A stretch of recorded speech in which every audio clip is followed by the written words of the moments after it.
And a good Monday evening. Welcome into timeout here on TVNB. Coming up in the next 30 minutes, Slats bids bye-bye to Edmonton. Alpines open the season with a split, and Major League hitters continue to tee off on the juice ball. All that and a whole lot more coming up, so stay right there.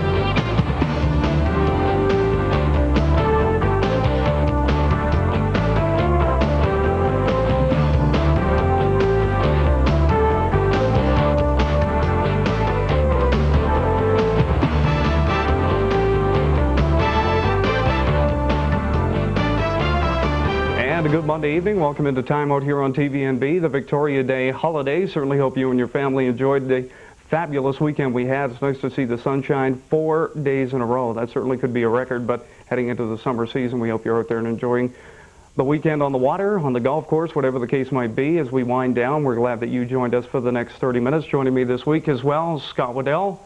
Nice to have you here, Scott. Thank you. Daryl Martin. And a gentleman who is no stranger to the TVNB cameras, Bruce McDonald. Bruce, nice to have you back. Good to be back again. All right, boys, we'll start it off, I guess, with the local front. Baseball season is underway. The Senior Alpines kicked off their 2000 campaign in Chatham over the weekend. Doubleheader, kind of an unusual start for them to open up with a doubleheader. 1-0 loss in the early game and an 8-4 victory in the nightcap. We had Terry Hunter, last weekend.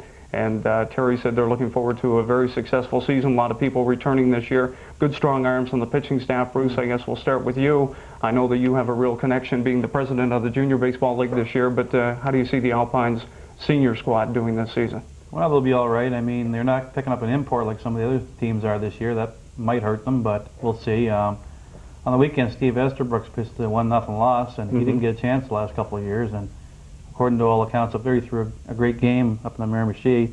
And then Jason McGee pitched the nightcap and picked up the win there. And of course, they have Timmy Moore coming back to pitch. And Van Wart, when he comes back from New Mexico, will throw some innings for them. And we'll go from there. So I think they'll be very competitive. I mean, Fredericton's going to be tough. They're very deep up there. Absolutely. Absolutely.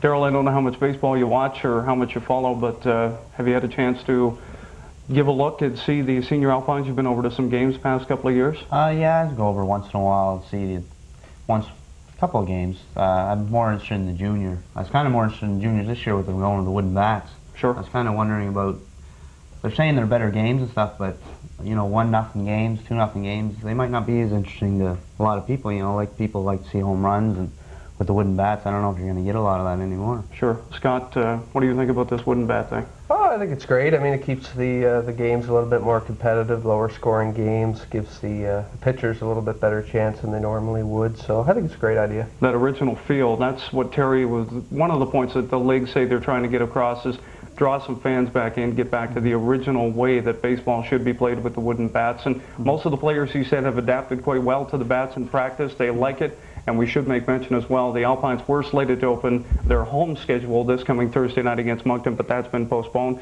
No official reason as to why the game has been postponed, but as soon as we get word, we will pass it along to you. Bruce, let's move over to the junior circuit. When are you boys expected to kick off your season? We started this past weekend, actually. So I've been sick all weekend, so my apologies. The Junior Alpines swept a doubleheader against Newcastle. Scores of 10-6 and 12-2. That started rather on an ominous. Oh, geez, help me out here. On a bad Dictionary note. for McDonald out here today. Sorry, I thought it was Jim for a second. That's all right. On a bad note, it was 10-5 after the first inning in that game. Wow. 45-minute inning. The Alpines scored 10 runs on one hit. So 45 minutes, they had 9 walks and so on. Anyway, the game settled down. They played great ball after that. It ended up 10-6 for the Alpines. Second game was 12-2, I believe. Then Newcastle stayed in town. They played the other junior team in St. John, the Expos, on the weekend, and they split that doubleheader. So really a pretty good start for both St. John teams. Newcastle, a tough start for them. Everyone expected that. A 4-game weekend to begin is tough. But really we have to look at Fredericton again as being deep and strong in our league, and Woodstock, they're defending champs this year, so they'll be strong as well. Good crowds over there on the weekend? Nobody was there. Is that right? Nobody's there, and we're getting pretty frustrated with that. We don't know what we have to do to get fans out. I mean, there's so much for people, like Ingan was saying in his show on the radio on the weekend. There's so many other things for people to do with all your TV channels, and people want to be home with their family. Well, it's a long weekend too. A lot of people went out of town, so. But there might have been a total in the 4 games, 100 people. Wow. You know, so not good at all. Yeah. Well, look for bigger and brighter things. Hopefully the weather will cooperate as well, and you can get a few people over to Memorial Field to check out some of the games. Yeah. Stay with baseball for a minute, Scott. I'll flip over to you. The amount of home runs and grand slams that have been flying out of the ballparks, just at an unbelievable pace. 6 grand slams were hit yesterday on Sunday alone, and that's a new Major League mark. Is there a reason for this? Like, I mean, they're saying that the ball's juiced, and I mean, you can say whatever you want, but I just don't think that's the case. I think it's just a case of the pitching's been so depleted with them expanding every year. Yeah, I agree with you, Jim. I mean, Mark McGuire's at it again this year. He hit a couple. He hit 3 the other day to go ahead of some big legends in baseball. So I don't think the ball's juiced. I mean, there's studies, I guess, being done right now on the ball, and I think that's kind of ludicrous. But anyway, no, they also had, I believe, 56 individual home runs yesterday, which was. You know, they're just hitting the ball. I mean, the pitching I don't think is as strong. The individual players are stronger. So I think it's just, you know, they're great. Absolutely. Darryl, you think there's any case for this juiced ball theory? No, I think it's exactly that. It's the pitching. It's getting depleted, and a lot of guys that are in the league wouldn't be in the league without this expansion, and I don't know when they're going to stop. The league's getting too big. I mean, I think they're going to stop now, but with the expansion, pitchers are coming up, and they shouldn't even be in the major leagues, and that's the problem. Guys are teeing off on them, and they're sending it right down the middle. Exactly. Bruce, your Expos are off to a good start. Yeah. 7 games over 500 are down. Felipe Alou wasn't really bitter yesterday, but after the game when they swept Houston in the 3rd game, he just said, hopefully, with no TV contract and nobody able to see the games on the tube and maybe say, wow, this team is different from last season and they really look hungry this year, look like they want to take a run for it. Felipe said hopefully the people, like they had a good crowd, over 20,000 yesterday, but hopefully he said some of the people that were at the ball game will take that good news home to their neighborhood and start spreading the word around, and hopefully they'll get things off. Yeah, I don't know if they'll ever draw the big O, though. I mean, and we get some bad news this past week where the new stadium's been put on hold now. Yeah, so exactly. So I don't know. We've talked about this for the last couple of years. We've been doing this show, and there was some good signs here for the first few months of this year, but I just don't know what the long-term future of the Expos is. I'm sad to say maybe they might end up moving within 2 years. So you don't think that all this talk and the money that's been injected in here is going to result in a ballpark being built? I don't think so, really. I mean, it would surprise me right now. They want the government of Quebec to pay for it, and that's not going to happen. Sure. You know, I think Peter Lorre there is just, he looks like the good guy now, but I think his long-term plan is to move that team to the States. What about the Blue Jays? Have they got a future in Toronto? I mean, they've just been drawing horrendous crowds. They're a game under 500 after another tough loss to the White Sox on Sunday, and defensively and offensively, they continue to show that they're, you know, in the top 5 and all those stats. But pitching again seems to be a problem. Boomer Wells got knocked around on Saturday, and I mean, when he gets beat around, I mean, you're talking tough times for the Blue Jays. Yeah, I mean, David Wells is the heart of their order. I mean, you know, no doubt about that. But I mean, they've got a competitive team, a good young team. It's just unfortunate that for some reason, like Montreal, Toronto fans aren't. It's more of a hockey town. Sure. And I heard that comment made by somebody yesterday, and that's the sad thing. It's just that the Toronto fans or Maple Leaf fans, they came out when the Blue Jays bought the World Series back a few years ago, but ever since then the crowds have been way down. Wow, I don't understand what it's going to take to turn that thing around, but anyway, we'll wait and see what happens. Let's flip over to harness racing. I know, Scott, something a little closer to your heart. You and Ingham do a fantastic job. You've been doing reports here on Time Out the last couple of weeks. Took a week off, of course, with the holiday this weekend, but the Sire Stakes is coming up next weekend. And, of course, this thing really wasn't even going to go. You didn't know until about a couple of weeks ago with all the cutbacks that the province has made, but you're all fired up and ready to go for next Saturday. Give us a rundown. What do you got? Yeah, sure, Jim. It's like you say, it's a sad thing. I mean, the provincial government still haven't added any money to the stakes funding for the horsemen and the young horses. So owner-operator Paul Dares out at Exhibition Park, he's been good enough to dip into his own pocket to make the Saturday attractive enough for the better younger horses around the Maritimes to make the trip. So we've got a bunch of great New Brunswick-owned horses here, Jim. Mr. Ralston is one of the leaders out here. His last start he made a break, but there's word that he might qualify this week, so he's going to be in contention next week.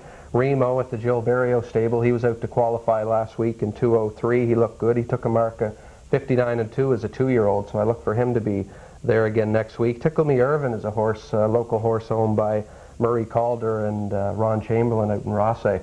And this fella's back from Montreal. He raced in Montreal most of the winter and took a mark of 59 flat out there. So he's going to be one of the contenders this week too. So like I say, you know, I hope people can get out and see this Saturday. It's going to be a great show, some great young horses, and I hope the crowds will come out. And Daryl, I'd like to get your opinion on maybe who you think some of the leaders might be this coming Saturday. First of all, I'd like to touch on the addition of Paul Dares coming up, stepping up to the plate and giving money to the Sire Stakes program, because without that, like, he's a horseman, he understands that this industry needs these young colts. People pay big dollars for these colts, and this is the big racing season.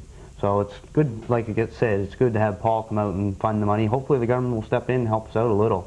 But as far as this weekend goes, I find with the young colts you have to go with, most of the time you have to go with the drivers. As you said, Mr. Ralston, he's a good, nice colt, but I find you got to go with the drivers because they're the guys that get the horses around the track, you know, and Joe Barrio, Steve Mahar, the regulars, these guys are money drivers and they tend to get these good horses. So I really look for Remo, The Last High Hope, Tickle Me Irvin, as you mentioned, with Steve Mahar. These guys are the ones you got to watch because they know how to get there, they know how to win, you know. I'd say Tickle Me just because I like the name. Put $2 on that horse right away. Of course, we touched just briefly on the problems that the harness racing industry is going through. Provincial government pulls out all its money that it was putting into it, trying to keep it alive. What do you think it's going to take to rebound and make the harness racing industry successful like it was in the 60s, 70s, and through the 80s? Started to take that downturn in the 90s, and it's a tradition thing, isn't it, Scott? Like, I mean, I'm sure that your grandfather or your father or your brother took you out to the racetrack when you were a kid and got you hooked on it, and I mean, that's basically what it is, a tradition thing that, you know, gets passed down through the generations, isn't it, or am I wrong? No, you're right, Jim. I mean, it's a family tradition, harness racing. I mean, right to, like, my family's involved. My sister is working out at the racetrack. You know, I work out there part-time as well with Ingham, and but I think the problem with harness racing all goes back to the addition of VLTs, bingo. Like, with VLTs, I mean, the provincial government brought these out. I mean, I think that the provincial government should give money back to harness racing. I think they were responsible for the decline in the sport. And I mean, they're doing it in Mohawk in Toronto, Ontario. I mean, it's just fabulous what they're doing up there. They're putting like 300 or 400 slot machines in. They're giving a percentage to the horsemen and the purse money. And the purses there have never been bigger. They're attracting great young horses for stake races. So, I mean, hopefully, and I'm still hoping that the provincial government will come through with something, but it doesn't look good. Is that the answer to this whole thing, Daryl? Do they have to maybe reevaluate? I mean, harness racing stood on its own for so many years. People just wanted to come out and see the races and bet on them, and that was the thing to do. But now, all of a sudden, it's like anything. Hockey, football, you need a little bit more to offer to the fans to make them come out?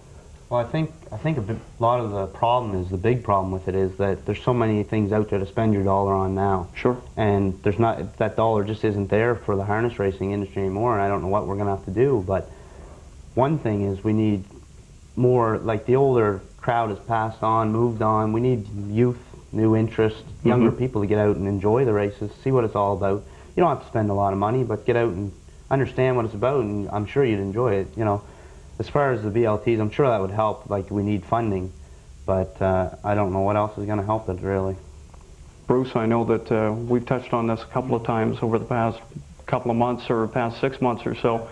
You believe that that's the way to go as well? Get the BLTs, get the machines back in there? It's funny you should mention Mohawk. When I was up working in Toronto for a couple of months last fall, I went up to Mohawk a couple of times, and it's a completely different atmosphere out there. It's a beautiful grandstand, and the slot machines, they're packed out there. The couple of times I were there, I was out there. I think there's people that basically, it's sad to say, but won't go out to Exhibition Park because of the facilities you have out there right now. I mean, it's let's be honest, a little bit run down there right now, and so on. And that will keep certain people away. I mean, people are spoiled nowadays. They're used to going to Harbor Station with the brand new building there and sit there in comfort and so on. I mean, I know it's probably not going to happen in the near future, but maybe if we spruce the place up a little bit and try to go that route, but you need money for that. I think one of the plans, Bruce, was for the city to get involved and get some type of a rink on the bottom and put a gambling facility in the top and get rid of Simon's Rink, which of course is run down in itself down there. So I don't know where that plan is right now. I think because the provincial government has pulled out of the funding, I think the city is a little bit leery to invest their money in it. Right on. City's going to get pulled back $2 million of their funding as well from the province. So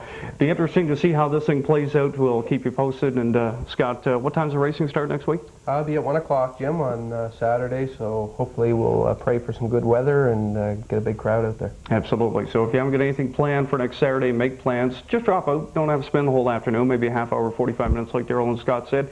Check things out. If you've never been out there before, you've driven by plenty of times on McAllister Drive and said, there go the ponies around the track. Make sure you stop by and just check things out.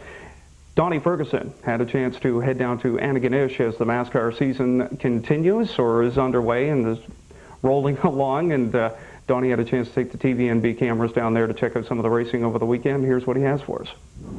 Okay, Jim, we're here at Riverside Speedway, Antigonish, Nova Scotia, stop number 2, NASCAR Tour 2000. This is Ken Packham, the official announcer for NASCAR. Ken, how's the season looking so far? We're okay. We're in good shape here. We've got probably at least a half a dozen teams that are just in the last throes of getting ready for the season. And they'll probably join us by the time we get to Fredericton, and I think that's where you'll see our biggest jump probably in car count by next week, so we should be in pretty good shape. We've started this tour traditionally on the long weekend in May, which it is right now. So last week was a tough deal because people are not yet geared up and ready to go, and I think that's probably the biggest thing. And of course last week the weather was very much subpar. We got great weather today. It's kind of cool, although if you look through some of the look at some of the outfits in the grandstand, you'd swear it was the middle of July. So you can get a sunburn even on a cool day. But we're in good shape. We've got probably the best looking field of cars that we've ever had on the tour, and some really strong New Brunswick teams especially. I mean, you look at the two vehicles that the Duncans have fielded out here, and of course Dave Obelinas always has a first-rate operation. Our defending rookie champ, Sean Tucker, what can you say about him? I mean, we've got some great cars, and there are some rookies on the way from New Brunswick as well as the other provinces. Oh, that's great. They are great-looking cars and great on the track, too.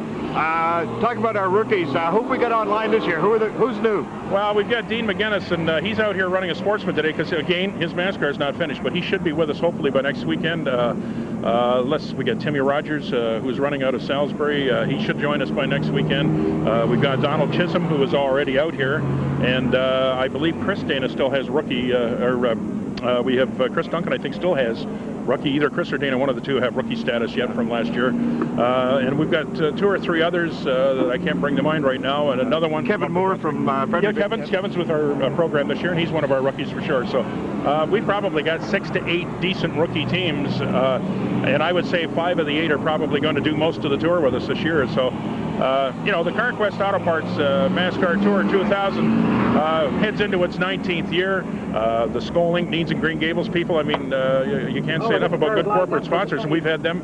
We're in our 9th season with them right now, so I guess consistency and longevity is probably 2 factors that are working in NASCAR's favor right now. Okay, great. So the people that are here this weekend, NBIS Speedway, Gary, New Brunswick, just south of Fredericton, Saturday night, 7 p.m. start. A little cool this time of year, you think? Yeah, but they're hardy types up there, and that's a pretty well-protected track, too. Lots of trees around there. I should mention one other thing, too, if I can. We're going to have a get-together over in Fredericton North next Friday night at Speed Bumps, and we're going to have some cars there, and just an opportunity for race fans to do what they love to do most when they're not at the Speedway, and that's talk to their favorite drivers. Oh, that's great, Ken. So let's have a look at some of the action here today at Antigonish. The fans were up and waving as the NASCAR Tour makes its first stop at Antigonish, Nova Scotia. Dave Pierce has a pole, Dave Plotter on the outside as heat number 1 gets underway.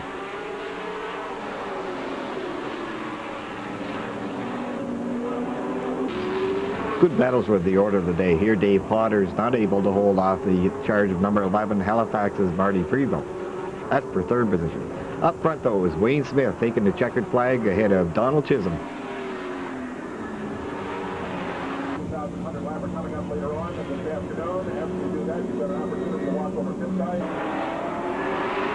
Heat number 2, Dave Corvette jumps out to a quick lead.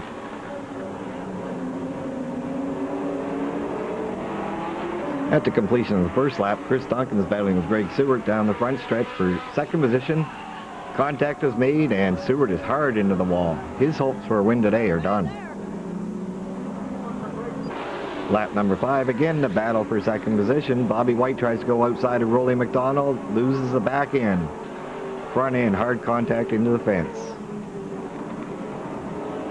Crews run over to make sure Bobby's okay, and he is. But the car does not look good.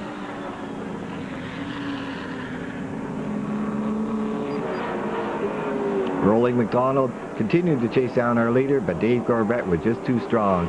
Continues on to win heat number 2.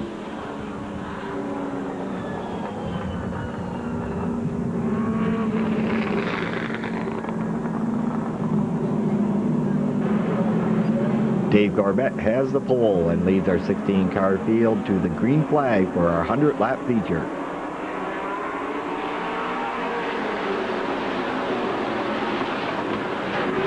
The 77 car is just a powerhouse, and soon Dave Gorbett is slicing and dicing his way through the field. Meanwhile, behind him, Sean Tucker battles it out with Wayne Smith for second position.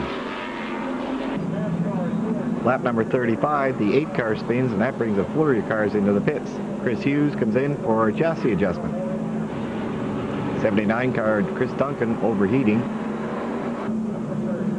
99 needs some new rubber.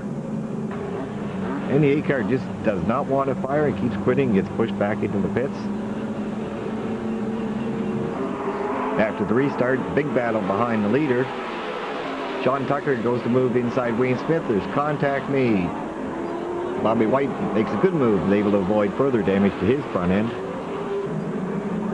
Final restart of the day. Rolly McDonald's in position and tries to make a move on Gorbett, who gets nose on the inside of the corner. Gorbett runs a little bit high, leaving the door open. McDonald makes his move.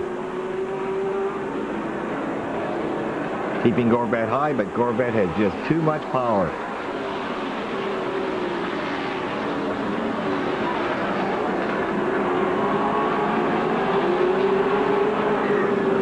Dave Gorbett holds on to take the checkered flag, followed by Rolly McDonald second. Bobby White holds off third. Let's join Ken Packham as he speaks with our top finishers of the day. I was looking at that white knight behind me, Ken. He was strong, but we had a good car. You had a good car, you've had a good crew all the way along, and you're not the only one. We saw some miracles worked in the pits here at Riverside International Speedway here today. We saw a quality of show that has made NASCAR what it is. Forget everything else. The reason it works and the reason it keeps everybody sitting on the front edge of their seat is just what we witnessed here today, and you guys did a hell of a job. It was a good race, Ken, and I'd like to thank everybody for coming out. Good crowd. Excellent. Good job. We'll see you in Brunswick. Okay, Ken, thanks. We developed the push circuit and I couldn't get underneath Dave there, so I think probably the stagger closed up. But, you know, it's a hard track to pass on underneath, and well, Dave ran a good race, so we'll take second. Well, so did you, know, and the nice thing about it, Rolly, when you sit back and look at the big picture, it's easy for me to do that because I'm up top looking at the whole thing. It's awful tough to find a group of cars as well matched as you guys are. Well, that's true. Like, even with Bobby tore up, he was right there, so no, there's some good cars in this deal. She was a hard day. Got to thank the crew and all the other crews that helped us and give us parts. And we had a hell of a car there, but the other guys was just a touch better.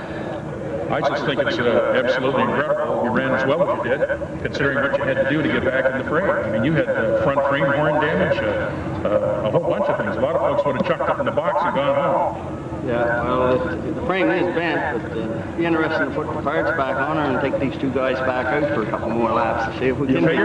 Yeah. Well, that wraps it up from Riverside Speedway, Antigonish, Nova Scotia. Dave Gorbett had an excellent race today, strong car. Rolly McDonald, the only guy that was able to get close, but he had all that he could handle with Dave Gorbett coming home the winner. We'll see you all next week at New Brunswick International Speedway, Gary, New Brunswick. Thanks, Don, very much. We appreciate that report from Antigonish over the weekend. Not a lot of time left on the old clock, boys, so we'll go at it real quick. Big news out of Edmonton on Friday. The weekend just rolled by. Glenn Sather, after 21 seasons, steps down as the GM and the president for the Oilers. The rumor is now, the latest one that just came across the wire, is that Sather could end up as a new GM for the Montreal Canadiens. Now, that is a dream of mine. That would be great. I think you could straighten that place out pretty quick. Bruce, just your opinion on him leaving Edmonton and where he could end up. Well, according to Glenn, he's not going anywhere. He just has to, take it easy for a while. Exactly. But we all knew that the Rangers were talking to him and a few other teams, but like we talked before the show, if he ends up in Montreal, that'd be a great scenario for all us Habs fans. You bet. Darryl, do you think he winds up somewhere before next season kicks off? Or I assume he's going to be somewhere, but I think it's probably hard for him because he built, he's in the midst of building Edmonton up, and he's got a lot of young talent there, and it's probably hard for him to leave, but I'm sure he's going to move on to a bigger and greater dynasty, I imagine. Absolutely. Scotty? I hear that there's a few teams interested. Among them is Phoenix, who Wayne Gretzky is supposedly going to have something to do with. So it's going to be interesting. I think I'm not a Habs fan or anything, unfortunately. Sorry about that. But no, I think he, like you said, I think he could straighten out Montreal because they certainly do have some problems. Got some great young talent, but they could use a GM like him. No question. Say there, of course, a lot of infighting going on with the ownership group out in Edmonton. So, 21 years is a long time to spend with any organization. Maybe that's the best thing for Edmonton and for Glenn. Like he said, it's the first time he's been unemployed since he was 15 years old. So maybe he's going to take a year off, go down to Jamaica maybe, and golf and soak in the sun. It's hard to say what he's going to do. Totally out of time, gentlemen. I thank you for your time. Thanks for coming in. Wish you all the best. Atlantic Sire Stakes next weekend. Racing gets underway at 1 o'clock at EPR, so make sure you get out there and check that out. Bruce, we hope to see you again next Monday. Maybe. Anyway, I'm just teasing. Everybody have yourself a great week. We hope you enjoyed your long holiday weekend, and we'll see you again next Monday at 7 o'clock for Timeout right here on TVNB. What's up? What's up?